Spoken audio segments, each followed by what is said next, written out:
Prince Edward's Untold Story. On September 19th, 2022, Queen Elizabeth II's coffin was escorted in procession by her children as she departed Westminster Abbey for the last time, including King Charles, Princess Anne, Prince Andrew, and Prince Edward, the youngest child of Elizabeth and Prince Philip. Our main character for today is Edward, Earl of Wessex. In his 58 years, Edward has not achieved the same levels of popularity or notoriety as his siblings, but he has remained a presence in British media and public life since he was an adult. He took up most of his father's obligations for the Duke of Edinburgh's award after gaining a second earldom. He has also attempted to earn a life as a private citizen, becoming the first child of a British sovereign to do so. Return to the past. On March 10th, 1964, Edward was born. He was the third and youngest of Queen Elizabeth II and Prince Philip's 4 children. Furthermore, he was the only kid born when Philip was present. Edward's upbringing was less constrained by royal formality. The Queen called Andrew and Edward her second family, seeing them as a more intimate part than with Charles and Anne. As a youngster, Edward preferred solitude and books. "I've never known a youngster to sit so still," the Queen Mother said to him. Rumor has it that Edward was Elizabeth II's and Prince Philip's favorite. Nevertheless, others all hold that the darling of the family is Prince Andrew. This is why Edward was bullied by Andrew, who snatched food and kicked Edward. Andrew was a raucous mischief maker, while Edward was a bookish and well-behaved type. Though the two princes still had several points in common. One of them is Valkyrie, a pony they shared and adored. While it is not required for male members of the royal family to serve in the military services, it is a lengthy tradition for princes to do so. Following an officer evaluation course, Edward decided on the Marines and attended Cambridge. He began his studies in 1983 and concluded in 3 years. His interaction with the Marines was minimal. Edward had thoughts about life outside the rut of his family by the time he left university. Rumor had it that his war hero father, Prince Philip, was enraged, but letters released to the press revealed more empathy than ire. Prince Edward has been a theatrical aficionado. At the age of 22, Edward shared his interests with his parents by performing a play on his mother's 60th birthday. A musical would be his ideal birthday present. The Queen's birthday show was penned by Andrew Lloyd Webber and Tim Rice on the commission of the Earl of Wessex.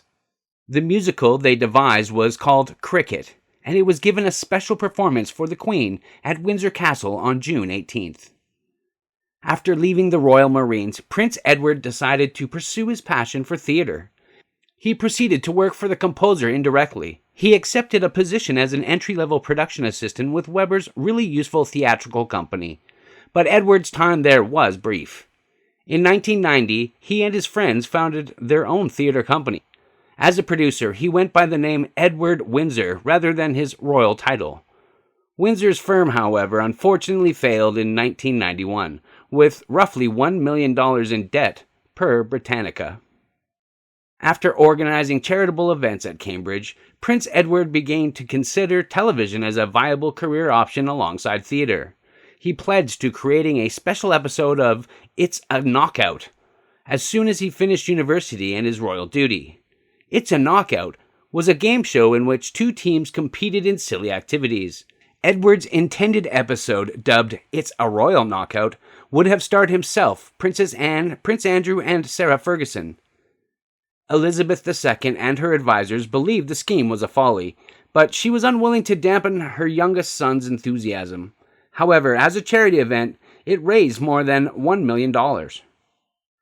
Edward was persuaded by his father, Prince Philip, to become an accountant after a brief stint as a theater producer.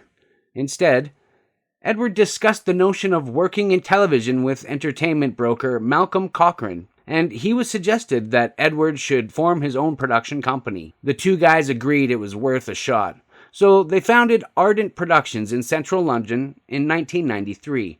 However, in the 1990s, commercial TV was on the decrease in the UK. Ardent could never decide what kind of programming it wanted to make. It grew reliant on American viewers eager for royal documentaries, which Edward first opposed filming. After a series of squabbles, Edward resigned as Ardent's joint managing editor. Although Edward's theatrical and television ventures did not achieve the degree of success he had desired, his private life had been a different tale. He is the only child of Elizabeth II who has never been divorced.